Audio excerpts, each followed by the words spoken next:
Hi friends, சாஸ்திரமும் சமையலும். நம்ம இந்த நேரத்தில் என்ன பார்த்துக்க போகிறோம் அப்படின்னு பார்த்திங்கன்னா, பிரம்ம முகூர்த்தத்தோட ரகசியங்களையும் சூட்சுமங்களையும் தான் நம்ம பார்க்க போகிறோங்க. அனுதினமும் நம்ம எந்திரிச்சு குளிச்சுட்டு வாசலில் தண்ணீர் தெளித்து எல்லாம் முடிச்சுட்டு நம்ம பூஜை அறையில் ஒரு தீபம் ஏற்றணுங்க. அது தினந்தோறும் தீபத்தை மாற்றிட்டு அந்த ரெட்டை திரி போட்டு விளக்கை தினந்தோறும் விளக்கி நம்ம தீபம் ஏற்றணும். அந்த திரிகளை பார்த்திங்கனாக்கா ரெட்டை திரி தான் போடணும், ஒத்த திரி போடக்கூடாது. விளக்கில் பார்த்திங்கனாக்கா நெய் தீபம் ஏற்றுறது ரொம்ப சிறப்பானது. நல்லெண்ணெய் விட்டுக்கலாம். அந்த தீபத்தை ஏற்றிட்டு அந்த எண்ணெயை தலையில் தடவக்கூடாது, தரித்திரம் உண்டாகும் அப்படின்னு சொல்லுவாங்க. பூச்சி விழுந்து அதில் நம்ம விளக்கு ஏற்றினோம்னாலும் அது தோஷம்னு சொல்லுவாங்க. அதை அகற்றிட்டு அதுக்கப்புறம் அதை விளக்கி பொட்டு வச்சுட்டு தான் நம்ம தீபம் ஏற்றணும். அதிகாலை பிரம்ம முகூர்த்தம் அப்படின்றது எந்த டைமிங்னு பார்த்திங்கனாக்கா 3 to 4:45 வரலும் ரொம்ப அபார சக்தி வாய்ந்த அந்த இதுதாங்க இந்த பிரம்ம முகூர்த்தங்கிறது. இதில் தான் நம்ம எழுந்து வாசலை பெருக்கி அந்த வாசலில் தண்ணி தெளிக்கிறப்ப பார்த்திங்கனாக்கா அதில் மஞ்சள் நீர் போட்டு மஞ்சள் போட்டு மங்களகரமாக வாசலில் தெளிக்கணும்பாங்க. வாசலை நல்லா பெருக்கிட்டு வெறுந்தண்ணியை வாசலில் தெளிக்கக்கூடாதும்பாங்க. நம்ம வாசலில் கோலம் போடையில் பச்சரிசி மாவால் தான் நம்மளை கோலம் போடணும்னு நம்ம முன்னோர்கள் நம்ம சாஸ்திரங்களில் நமக்கு சொல்லியிருக்கிறாங்க. டெய்லியும் தான தர்மங்களை நம்ம பின்பற்றணும் அப்படிங்கிறது தான் நம்ம முன்னோர்கள் நமக்கு வலியுறுத்தியிருக்கிறாங்க. இந்த பிரம்ம முகூர்த்தத்தில் பார்த்திங்கனாக்கா நம்ம செய்யக்கூடியது முதல்ல நம்ம குளிச்சுட்டு விளக்கேற்றுறது. அப்படி இல்லை அப்படின்னாக்கா உடல்நிலை சரியில்லை, வயசானவங்க, கர்ப்பஸ்திரி இருக்கிறவங்க கை கால் முகம் கழுவிட்டு நம்ம ஒரு தீபம் ஒன்று ஹாலில் ஏற்றிக்கலாம். உடம்பு மெயினாக சுத்தமாக இருந்தாக்கா நம்ம பூஜை அறையில் தீபம் ஏற்றிக்கலாம். இல்லை அப்படின்னாக்கா நம்ம கை கால் முகம் கழுவிட்டு தீபம் பூஜை அறைக்கான நம்ம குளிச்சுட்டு தான் தீபம் ஏற்றணுங்க. வாசலில் ஒரு தீபம், கிச்சனில் இப்படி ஏற்றிக்கலாம். இந்த பிரம்ம முகூர்த்தம் பார்த்திங்கன்னா தினந்தோறும் பிரம்ம முகூர்த்தம் வருது.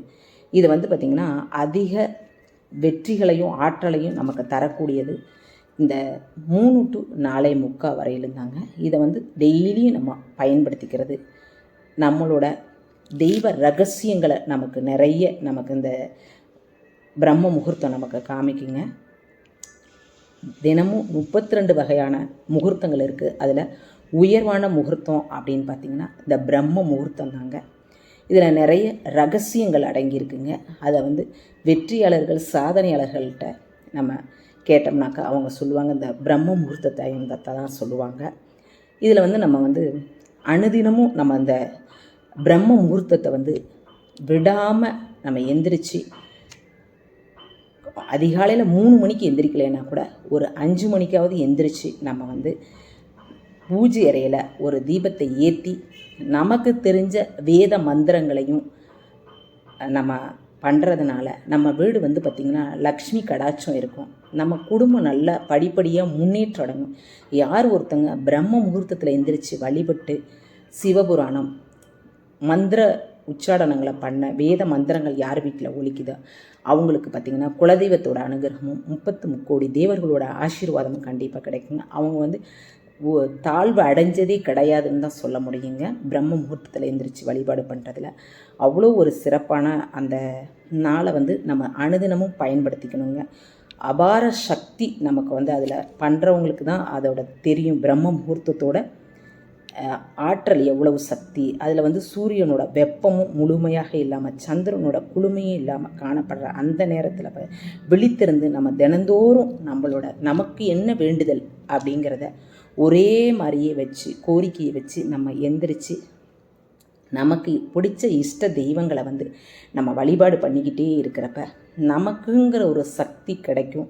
நம்மளோட மனமும் ரொம்ப அமைதியாக பதற்றமே இல்லாமல் சந்தோஷமாக இருப்போம். நம்ம மனசுலையும் உடல்லையும் மாற்றங்கள் நிறைய தெரியும். இந்த பிரம்ம முகூர்த்தத்தில் எந்திரிக்கிறவங்களுக்கு நம்மளோட முன்னோர்கள் நமக்கு நிறைய வேதத்தில் பார்த்திங்கன்னா நிறைய கொடுத்துருக்காங்க. அபிராமி பட்டர்லாம் பார்த்திங்கன்னா அபிராமி அந்தாதிலே ஒரு 100 பாடல் கொடுத்துருக்காரு. அதை முடியலைன்னா கூட 100ஐயும் படிக்க முடியல. தினம் ஒன்றாவது நம்ம படிக்கலாம். நம்ம வாழ்க்கையில் சிறப்பு அடையணும், நமக்கு முன்னேற்றம் அடையணும், நம்ம குடும்பம் நோவு நொடி இல்லாமல் எல்லோரும் நல்லா இருக்கணும் அப்படின்னாக்கா இந்த பிரம்ம முகூர்த்தத்தை நம்ம பயன்படுத்திக்கணுங்க. இது பார்த்திங்கன்னா இதில் நம்ம முன்னோர்கள்லாம் இப்படி தாங்க இந்த பிரம்ம முகூர்த்தத்தையே பயன்படுத்தினாங்க. அவங்க சீக்கிரமாக எழுந்து சீக்கிரமாக தூங்கி எழுந்து அந்த காலத்துலலாம் பார்த்திங்கனாக்க அவங்களுக்கு எல்லாமே மாடு கன்று இருக்கிறதுனால அவங்க எல்லாருமே அதிகாலையிலேயே சீக்கிரமாக எந்திரிச்சு அவங்களோட வேலைகளை பார்த்தாங்க. அப்படி தான் நம்ம முன்னோர்கள் நமக்கு பழக்கப்படுத்தியிருக்கிறாங்க.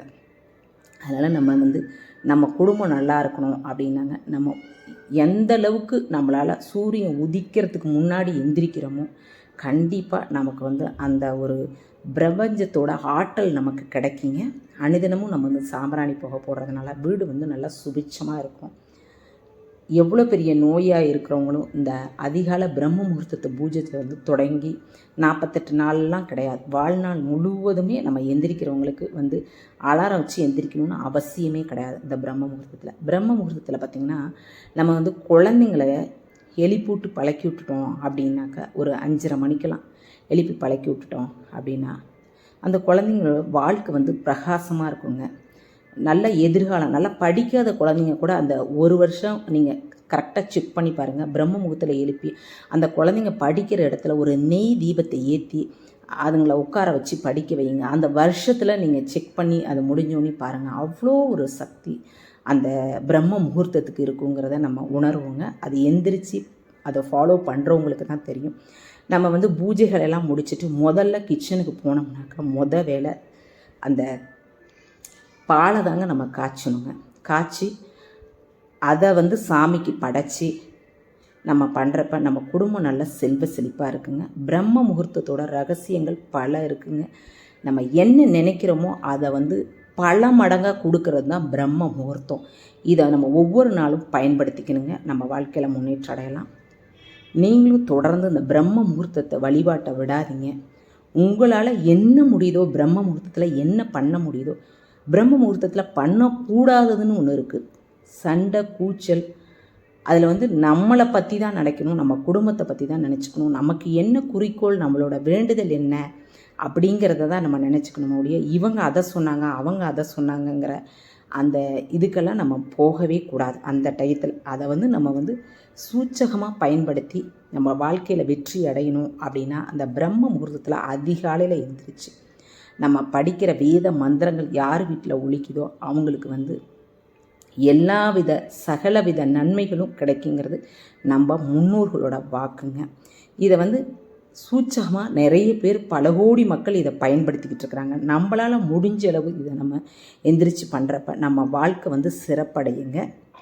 எல்லாருமே இந்த பிரம்ம முகூர்த்தத்தை பயன்படுத்தி வாழ்க்கையில் வெற்றி அடையிறதுக்கு இது கடவுள் கொடுத்துருக்க ஒரு வரப்பிரசாதம் தான் நம்ம நினச்சிக்கணும். நம்ம எங்கேயோ தேடி யார்கிட்டையோ என்னென்னமோ பேச்சு வாங்கிட்டு இருக்கோம். இந்த பிரம்ம முகூர்த்தத்தை நீங்கள் தொடர்ந்து எந்திரிச்சு பாருங்கள். உங்களோட வாழ்க்கையில் மாற்றம் பல விதமாக நடக்குங்க. நம்ம சேனலை தொடர்ந்து ஃபாலோ பண்ணிக்கோங்க. தேங்க்யூ.